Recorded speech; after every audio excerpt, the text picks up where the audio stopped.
They were just trying to get some pants hemmed. That afternoon would shatter the lives of Ramon Najera and his wife, Janie.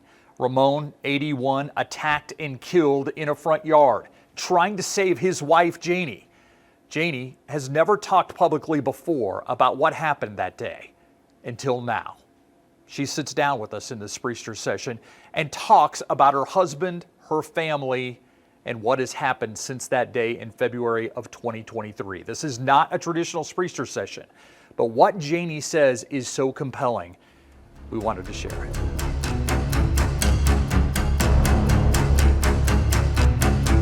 First off, I want to talk about how important it is for you to have your family members sitting behind you.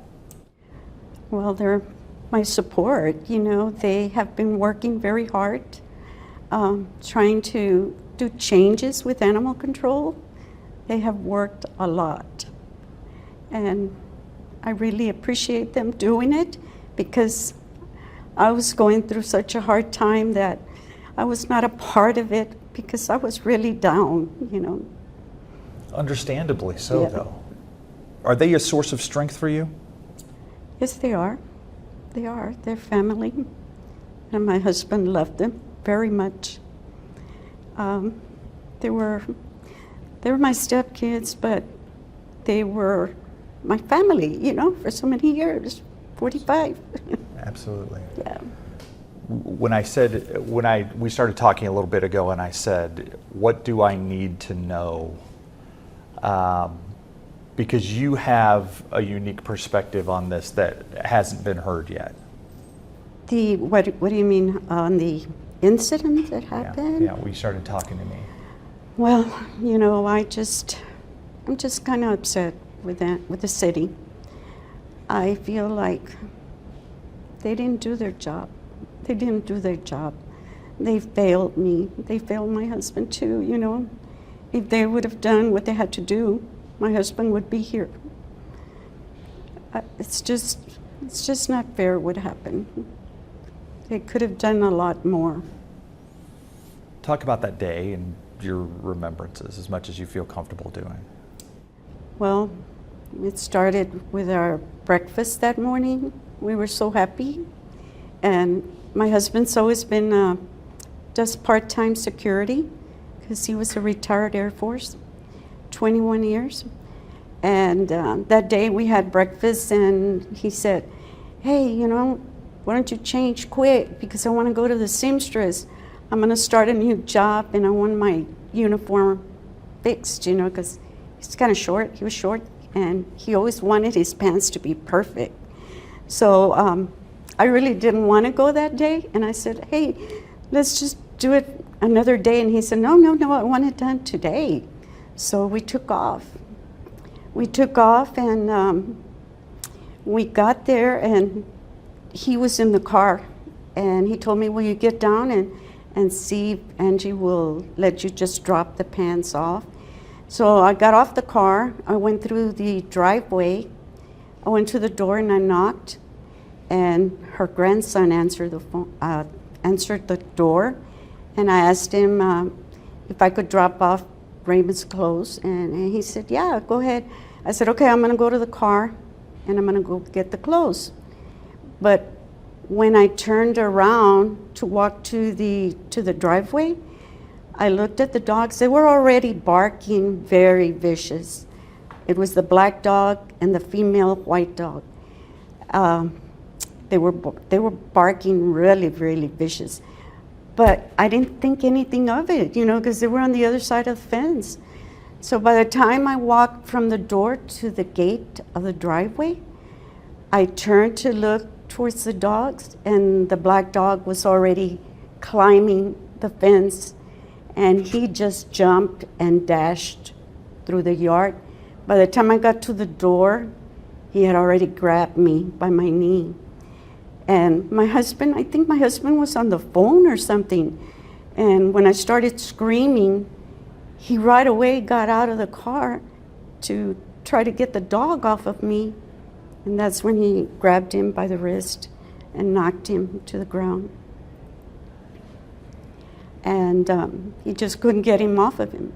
And he kept on screaming, and he was calling out to me, and he kept on saying, Janie, Janie, I can't get the dog off of me.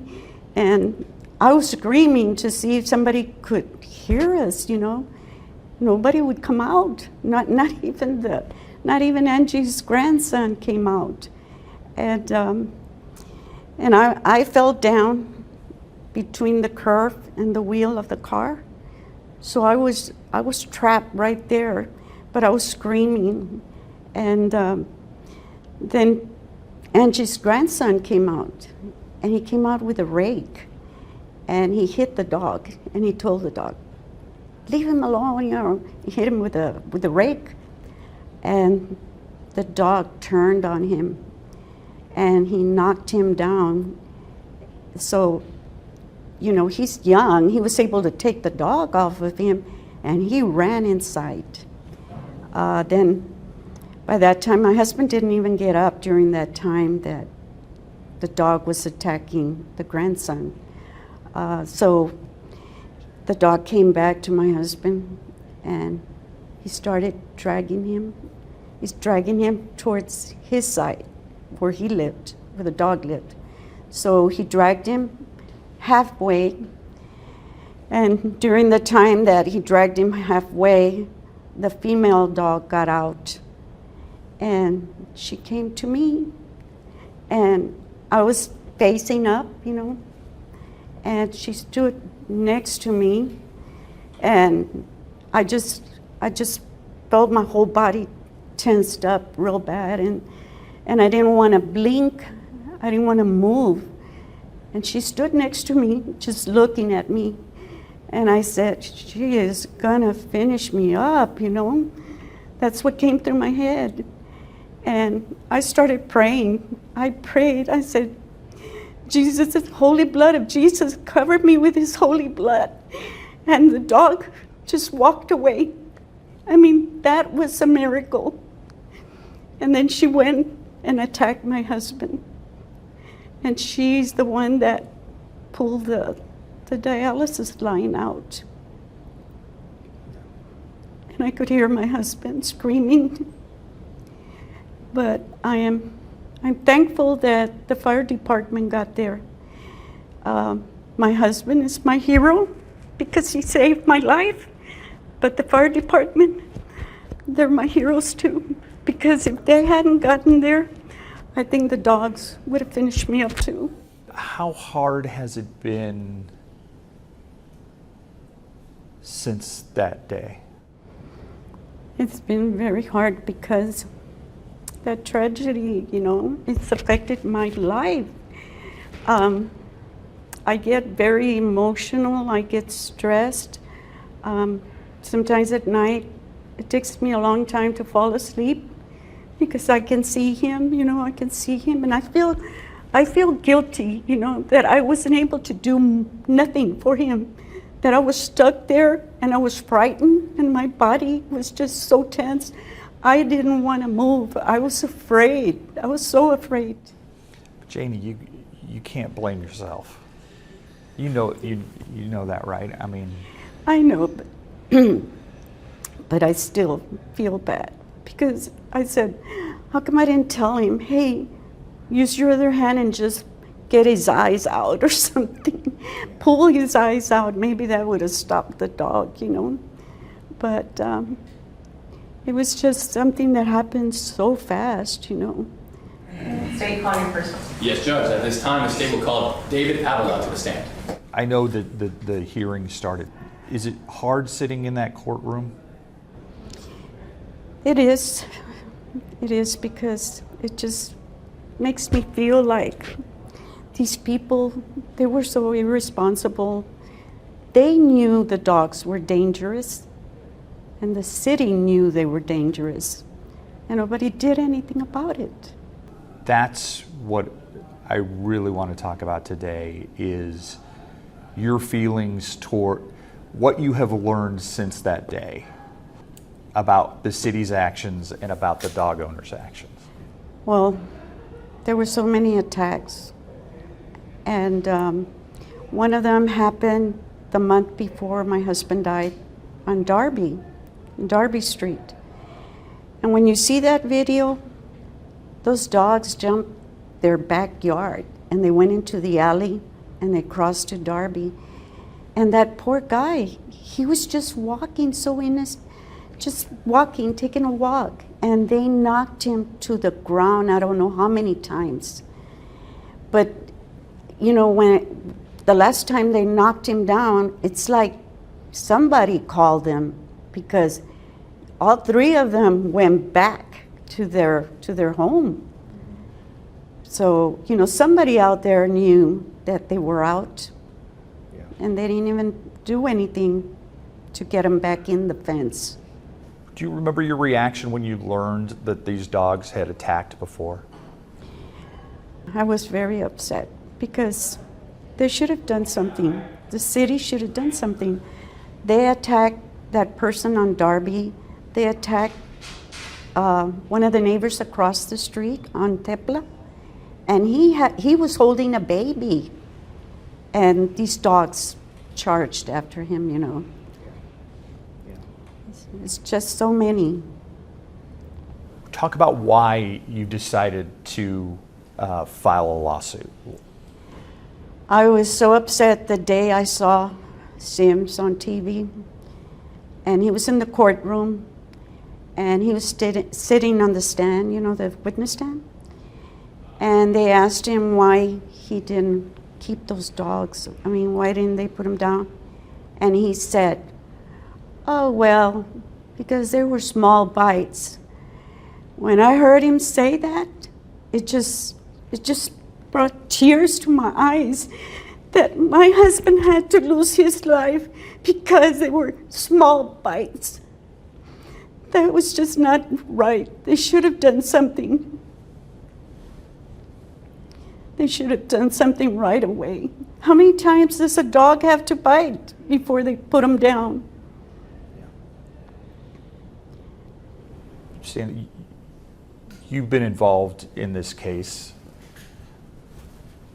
Have you ever seen a case like this before?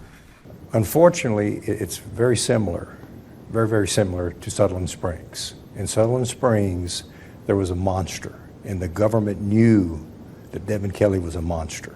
They knew all the heinous crimes that he had done before he got in the Air Force, and they knew the heinous acts he committed in the Air Force. And yet, they turned him loose on society. Here, the city of San Antonio, we haven't seen the footage yet from the September attack when the gentleman was holding the baby. But if you look at the January attack when the gentleman was knocked down 3 times, it's amazing that he wasn't killed himself. And yet the city had those dogs from that attack and characterized them as small bites.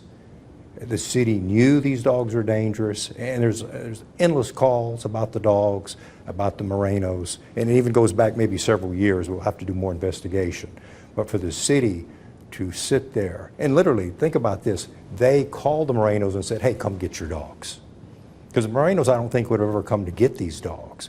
And so by doing that, the city intentionally called the Morenos to come get the dogs that wind up with this tragedy. It should never have happened. The city, and what's sad about this is the city has a habit of failing neighborhoods that already have some issues. Something like this would never, ever have happened on the north side. You'd never have 3 vicious attacks like this. It wouldn't stand. But when it gets to disadvantaged neighborhoods, the city just talks about it, but does nothing. Janie, when you hear what your attorneys said, what do you want to happen? Well, I want the city to do their job, and to protect us, because they weren't doing that. They were not protecting us. You know, all these attacks, and they did nothing. And this is what I want out of this. I want them to do their job and to protect us. And they have to be held accountable, because they just didn't care. They just didn't care. As you sit here with your loved ones behind you and your attorneys next to you, Yes. do you have any doubt that your husband's with you? I think he is. I think he is. I think he's always with me. Because he always would play around and say, I don't want to leave you a widow. He always used to do the math, you know. He used to say, you're 7 years younger than me, and women outlive men by so many years, and that means you're going to be a widow for 14 years. He said, you're going to go before me. Yeah. So he was that kind of character. He was funny.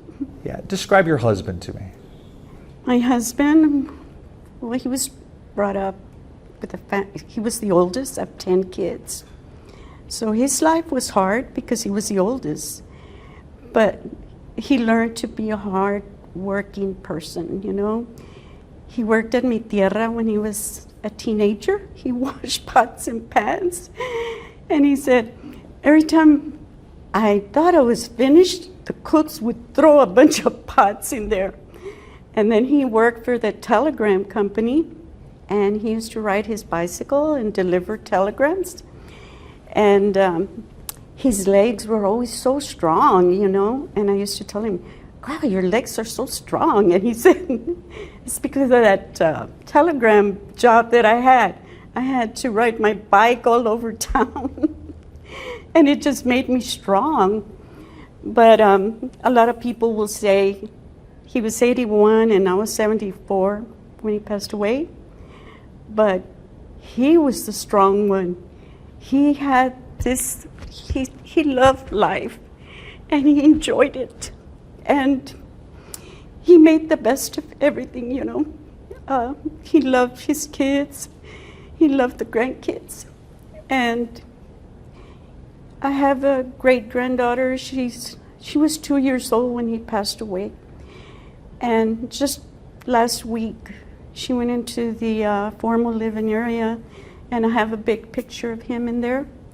And when she saw the picture, she broke down. She broke down. She's only 4 now. And she was hysterical. She just said, I miss Grandpa Raymond. Why did he have to leave? I want him to come back. I miss him. And that was heartbreaking, you know, that she was only 2 and that he touched her life, you know, and that she can remember him. That's the kind of man he was. He was very kind and caring. And I can give you an example, 2 examples of how he cared so much. We used to live across the street where there was an elderly couple that had 2 little granddaughters. And they were very poor. And he would go get groceries for us, and he would always include a bag of groceries for that family. That's the kind of person he was. And then one day he met this illegal person. He was bleeding real bad, and he helped him up, and he said, what's wrong with you? And that person said, well, the coyote beat me up so bad. I didn't have enough money to give him, so he beat me up. And my husband said, well, you know what? Come on. He helped him get cleaned up, took him to breakfast. He told him, what'd you like to eat? And the guy said, huevos rancheros. So he took him to a restaurant and he gave him breakfast. And then he asked him, where were you going? He said, well, I wanted to meet up with my family in Houston. So he said, I'm taking you to the bus station and I'm going to buy you a ticket to Houston. And he put him on the bus to Houston. He was always doing good deeds. That's the kind of person he was. Good deeds with everybody, with family members. Is justice possible in this case? I think so. I think it is. That's what I want, justice. What does it look like for the dog owners, the Morenos?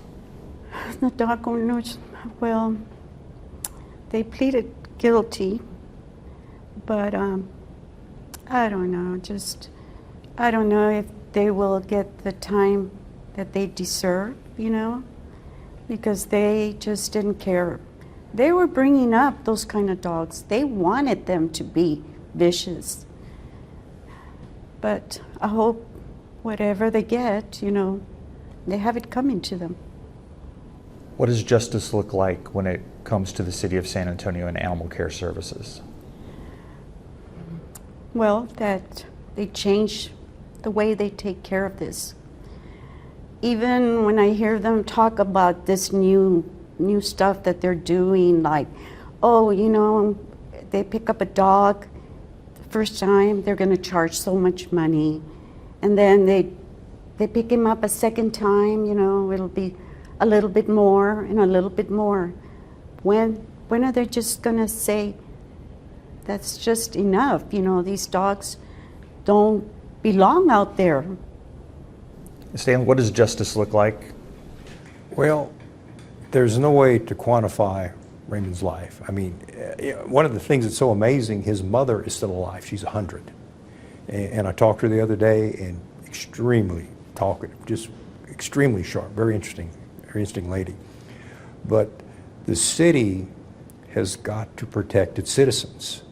The fact that different parts of the city are treated differently is not right. When you get into neighbors on the west side and south side, they have to fence in their front yards. You don't see fenced in front yards on the north side. They're not there. And when there's dog attacks on the north side, they don't allow it to happen a second and third and fourth time. But here, throughout the city, I mean, we can look at just happened last week. We have a lady walking down the street and 8 or 9 dogs attack her, and then they attack the police car. And that's a year and a half after Raymond's death, and nothing has happened. The city has to do something different. Restitution, monetary damages are part of this lawsuit. Yes, they are. But I didn't see any dollar figure that was put in there. There's not. At some point, that'll be up to either a judge or a jury. And if they get to hear about Raymond's life and how this attack happened, I'm not sure the city really wants to hear that. I don't know that the city wants to have 6 people sit in judgment on their actions. Janie, this is the first interview that you've ever done. Yes. Why are you talking now? Talk about why you felt so strongly to talk now. It's just that, you know, I feel like there has to be justice done for my husband, you know. He didn't deserve to die like that. He was a good person.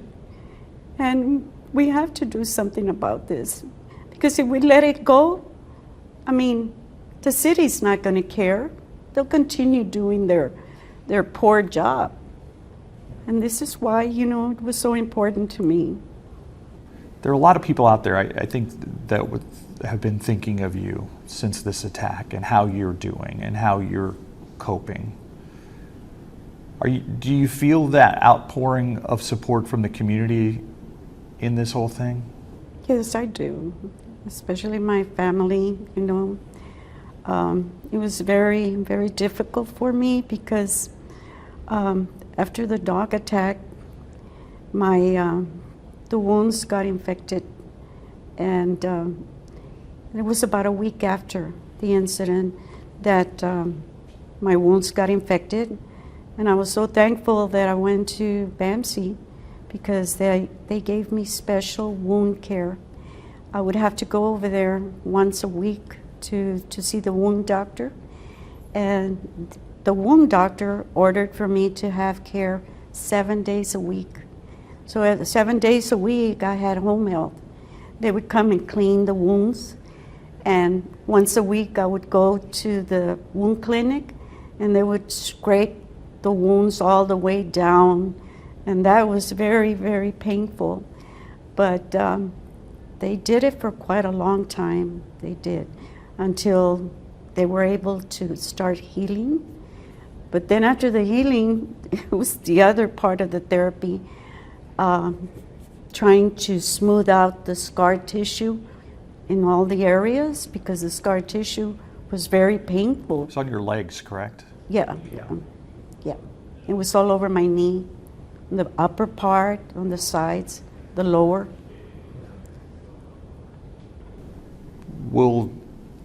You have emotional and physical wounds.